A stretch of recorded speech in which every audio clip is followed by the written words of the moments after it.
When I walked across the stage on my graduation day, the roaring applause from strangers felt warmer than the polite claps from my own parents. I looked into the audience, scanning the rows, hoping to catch their eyes, maybe see a proud smile or even a small tear. But all I saw was my mom checking her phone and my dad tapping his watch impatiently. They didn't even stay for the group photo. "We've got dinner reservations," Mom had said, grabbing her purse.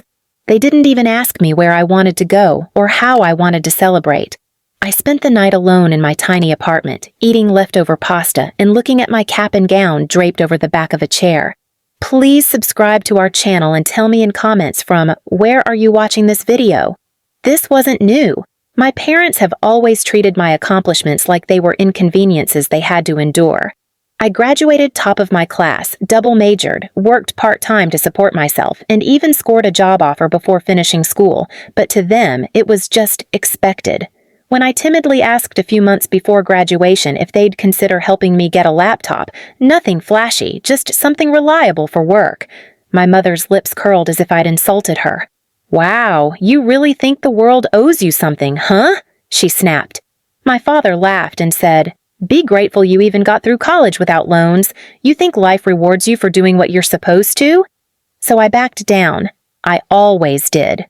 I told myself I was overreacting, that maybe I was asking for too much, maybe they were under financial strain or just old-fashioned. I swallowed my hurt and worked harder. It became a cycle, me shrinking myself to avoid being seen as selfish, while trying to earn a slice of approval that never came. Then came the real slap in the face. My younger brother, Nate, barely passed 10th grade. He had always been the fun one, the golden child, despite skipping classes, partying, and getting into trouble more times than I could count. And yet, when he passed with a D average, my parents threw a huge backyard celebration.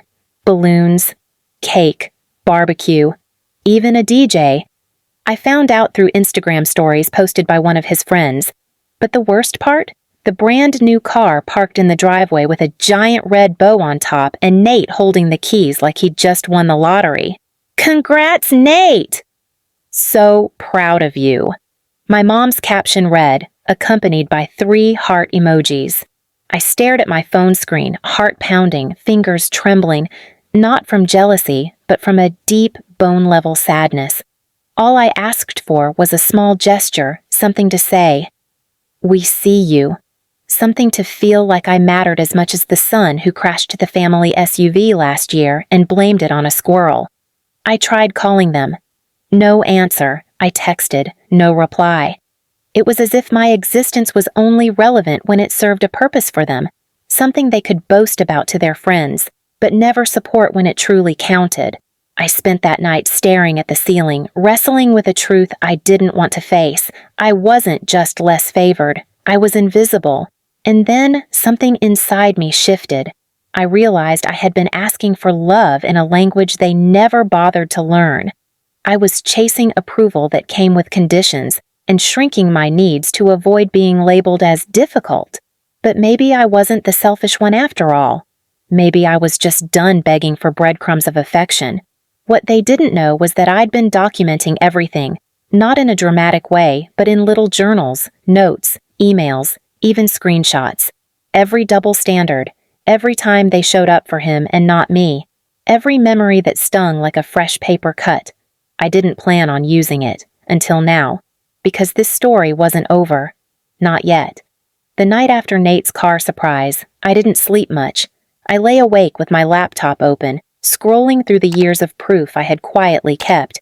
Messages from my mom canceling my birthday dinner to take Nate to a last-minute soccer game, photos from family vacations where I had been conveniently forgotten, and the email thread from when I got accepted into a summer research program abroad, but had to decline because they wouldn't help cover the plane ticket, even though they bought Nate a drone just a week later. It was all there. Years of erasure, polished and neatly time-stamped. But I didn't want revenge. I wanted clarity. I wanted them to finally see me. Not as the high achiever who didn't need attention. Not as the independent one who didn't ask for help. I wanted them to realize that I was still their daughter, still human, and still aching from being constantly pushed to the background. So I wrote them a letter, Not a rage-filled rant, but a heartbreakingly honest account of how their actions had made me feel invisible. I detailed everything, not to blame, but to show them the cumulative damage. I told them how I cried on graduation night, how I kept pretending I was fine, how I never asked for anything because I was afraid they'd call me ungrateful again. I attached photos of my achievements they never acknowledged, copies of awards they never knew I won, and even a picture of me standing alone at my graduation with the caption, "This is what proud looks like when no one's watching." Then I mailed it, not as an email, not a text. I printed it on thick paper, sealed it with a wax stamp I had saved from an old writing set, and placed it inside an envelope with just 3 words handwritten on the front. "Please read me." But I didn't stop there. A few weeks later, my company hosted a recognition event for young professionals. I was nominated to give a speech about perseverance and breaking cycles. I was nervous, but I poured everything into those few minutes. I didn't name names, but I told the story of a girl who kept showing up even when her family didn't, who built her own spotlight when no one handed her one, who chose healing over hatred. The crowd gave a standing ovation.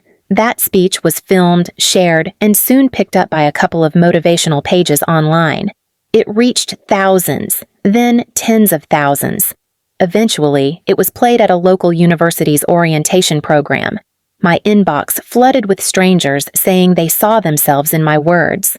For the first time, my story wasn't just pain, it was power. And somewhere in that flurry of emails and DMs, I received a message from Nate. It was short. Just, "I had no idea. I'm sorry." I didn't know what to do with that, but I didn't reply. Not yet. 2 days later, I got a call from my mom. I let it go to voicemail. Her voice was trembling. "We read your letter. I didn't know we hurt you so badly. I thought we were treating you like an adult, like someone who didn't need hand-holding. I see now how wrong we were. Please call me." But I didn't call. Not right away, because it wasn't about giving them a chance to fix their guilt.